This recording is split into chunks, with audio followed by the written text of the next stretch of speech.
Howdy y'all, Scott Grove back here with you for lesson number 4. Okay, we have already done our D's, G's,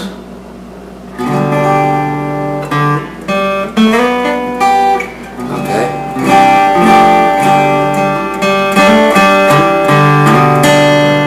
and our A's.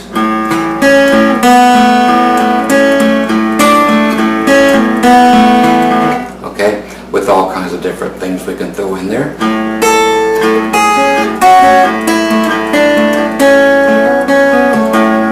Okay, I'm going to show you how to put all those together.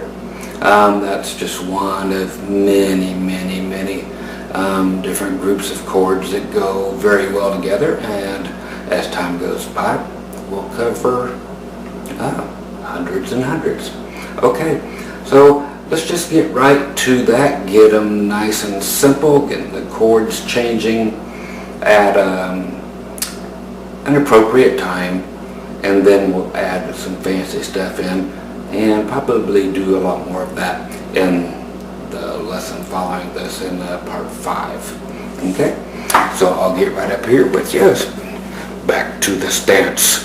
Okay, so we are going to be playing the D chord. Okay, we're going to play it in the right place, and we're also going to do the G, then we're going to go back to the D, and then to the A.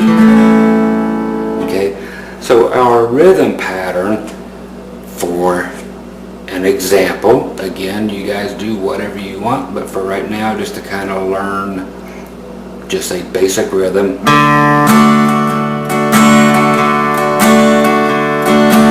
Okay,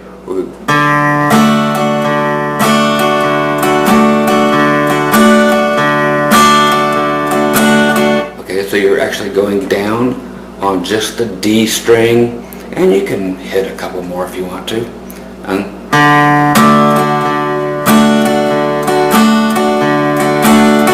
And if you watch closely,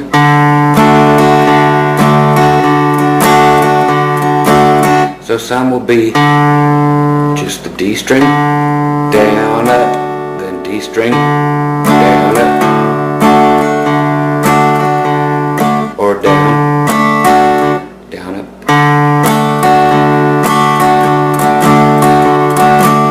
That one there's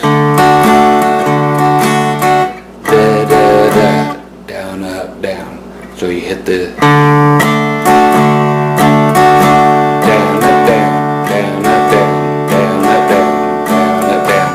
so you might start off with D, then down, up, down, down, up, down, down, up, down. Okay? Now we're going to have these for particular measures. Measures are actual counting. Okay? So we get to do the counting thing in our heads, and it will become very natural very quickly. And this here is where you go 1, 2, and 3, and 4, and. Okay, so 1 and 2 and 3 and 4 and. Later we will actually get to 1E and 2E and 3E and 4E and okay, really break it up. But right now 1 and 2 and 3 and 4 and. Okay, so we're going to do this, and 4 and 1 and 2 and 3 and 4 and. Okay, so we're going to play that long. Count it in your head or out loud, and we're just going to go a nice simple way. We're going to do that D chord through the 4 and. 1 and 2 and 3 and 4 and. Then right to the G chord for the same amount of time. 1 and 2 and 3 and 4 and. Okay, so we've had it easy so far. We've been doing nice little fun things with the chords. Now we get to go back to the roots of each chord and actually play them in the most basic time. and then we can add all the fun stuff back in sparingly, so you have all this fun stuff to play when it's called for. If you do all that fun stuff, it just muddies up and jumbles up the song, so that singing and so forth are no longer the focal point. So you get to use all that fun stuff sparingly and in between vocal lines and so forth. Okay, so whether you want to write this down or whatever, I'm not going to take the time to flash it across the screen because it's really not that difficult. We're going to go the same amount of time, the 4 and, we're going to do it on the D to the G to the D to the A. Okay, and that's it. And just keep repeating it until you get used to changing chords. Best way to do that, again, go on the couch, go in the bathroom, go on the bed, go outside, whatever, and just try to go from D to G, D to A, D to G, D, A, D, G, D, A, D, G, D, A, without looking. You'll have to look for the first 3,000 times, but after that you got it. Okay, so I'm going to play this once, and then we'll talk about it one more time and get out of that part and start adding some more stuff. Okay, because this 3-chord thing can be done so many ways. Okay, so here's that basic way. I'll just count it as I play them. Again, D, G, D, A. And they're all going to get to the 4 and. So like 4 and 1 and 2 and 3 and 4 and 1 and 2 and 3 and 4 and 1 and 2 and 3 and 4 and 1 and 2 and 3 and 4 and 1 and 2 and 3 and 4 and 1 and 2 and 3 and 4 and 1 and 2 and 3 and 4 and 1 and 2 and 3 and 4 and 1. Okay, so even if you don't have it now, I don't expect you to. I expect you to pretty much practice on each of these lessons till you have them. I don't care how long it takes. Everybody's different, and so be it. That's why you don't have to go pay money and sit in music stores to do this anymore. Okay, because they make you pay them, $30 to come back the next week and play the same thing again and again and again. Okay, all you got to do is hit the button. Okay, when I had showed you before, there's a little thing we could do with the couple of the chords. We can do it with all the chords, but I want to let you know if we're doing a 3-chord song like this in D. Okay, there's what was called the 7th. We learned this on lesson number 1, which means you take the D note, so that's the 3rd fret here on the B string, and you flatten it, what is called a whole step, which is 2 frets. So 1, we don't start counting till we move. Okay, so there's D, you move it back 1 fret, then you move it back 2 frets. Okay, so you don't go 1, 2, you actually have to move it first. So you're here, you have to move it back 1 and then back 2, and then figure out, you got to make a way to put the chord back together. The chord's going to be a D7, but this note has to be back here. So you have to reconfigure your fingers. So now you have your first finger at the 1st fret on the 2nd string or B string. Now you have the middle finger, 2nd fret on the 3rd string or G string, and finally your ring finger, 2nd fret on the high E string, and play those 4 notes. Make sure they're all ringing out good. Okay, now that gets you having to change quickly again from D. Okay, and that lets people know that you're getting ready to change chords. You can decide on these too. They're all just pieces to let you either guide other players to let them know when you play a 7th chord that it is going to change chords, and it will tell you exactly where you're going to go when you play a 7th chord. Here's the basic rule with that. If you're playing D, G, D, A, the first chord, and can be a 7th, that lets you know you're getting ready to go to the 2nd chord. You won't play a 7th in there. It just does not work, and it's never pretty. When you go back here, don't play it again, but when you go to the A, you learned this one on lesson number 3, and I picked up just the middle finger, and that gave us our A7, or we can add the pinky at the 3rd fret on the high E. Okay, and that lets us know we're getting ready to change, and that'll be right back to the D. Okay, just example, best way to do it is just show it to you. I'm going to show you exactly how this would probably play out. This is the most common way to do it.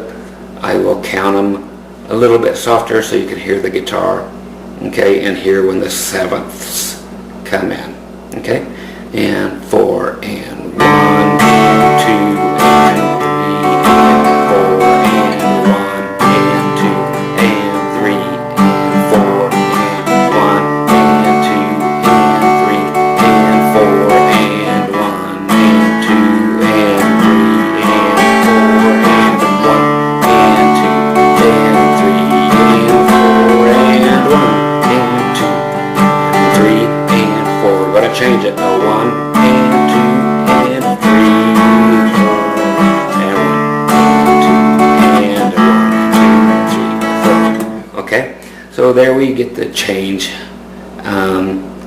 to what are called half bars. So 1 and 2 and then you switch like this. 1 and 2 and 1. Okay, but you could actually want to actually count it out still to 4. 1 and 2 and 3 and 4 and 1 and 2 and 3 and 4. 1 and 2 and 3 and 4 and 1 and 2 and 3 and 4. 1 and 2 and 3 and 4 and 1 and 2 and 3 and 4 and 1 and 2 and 3 and 4 and 1 and 2 and 3. Here comes the split bars. And 1 and 2 and 3 and 4 and 1 and 2 and 3 and 4 and 1. Okay, so you've heard that a million times. Yeah, everything sounds country at the moment, but it's the easiest way to show it. And if country's your thing, cool. If it's not, this is still the best way to show it, because we will still get to.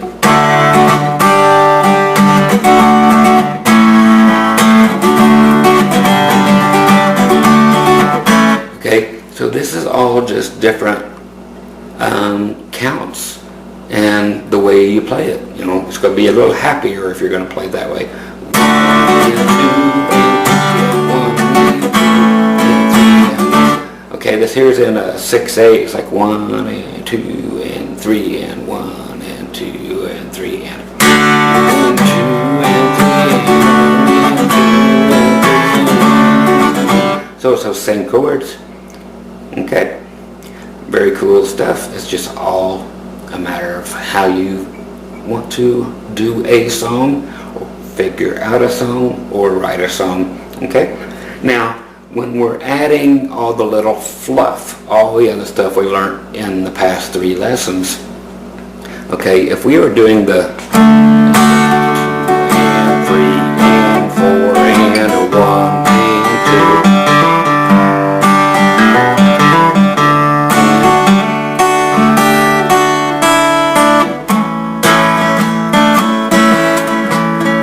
okay,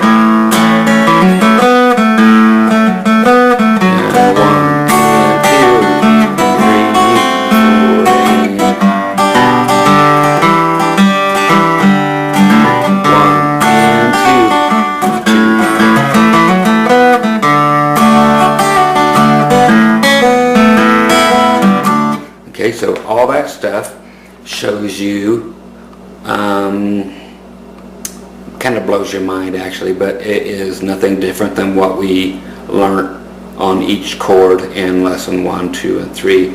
So when you're doing your D,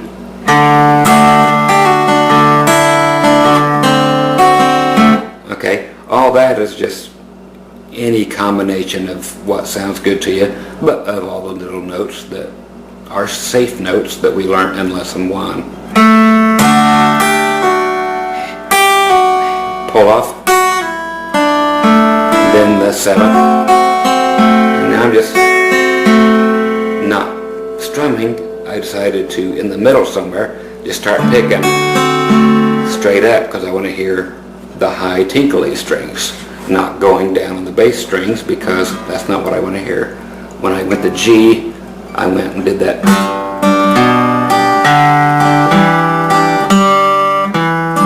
When I originally showed it to you, it was, but this sounds better with this kind of music where I actually, it's a G chord, so at that last note I actually go to the open G string. G string, back to D, all kinds of hammer-ons and pull-offs. Then the A, I'm opting to go to this one because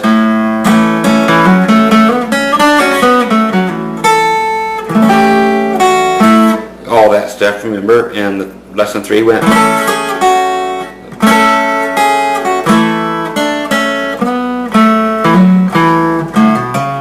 So it's got all that stuff in it. So adding a little of those, playing it slower, and putting those in with it. We got 4 and 1 and 2 and 3 and 4 and 1 and 2, 3 and 4, 1 and 2, 3 and 4.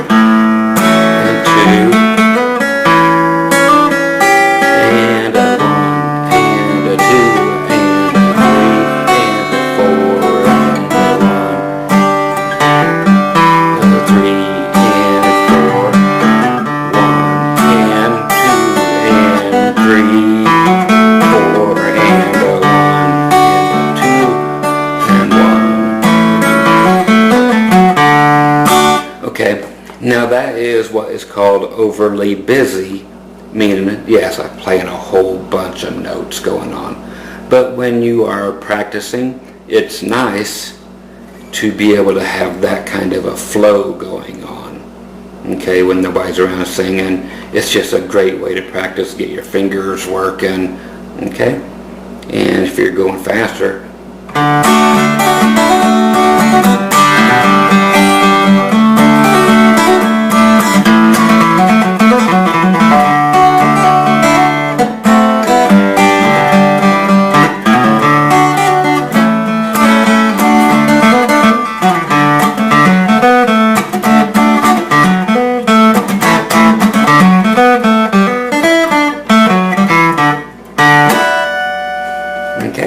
so there you go. Okay, so that is lesson number 4. That is just the first little taste of that. Lesson 5 will be the same thing, and just carrying it on to make you understand this more, and to show this same thing to you in just different ways. Open up new creative juices for you. So lesson 5 will be, again, these same 3 chords one more time, and just new ideas with them. And then we'll add another chord and do some cool stuff to it as well. Keep doing that kind of thing till we cover every single chord, all the stuff that goes with each chord that you can play. And then we'll get into how to figure out songs and all kinds of other fun things. So once again, you guys have tons of fun, practice well, and see you soon. All right, later.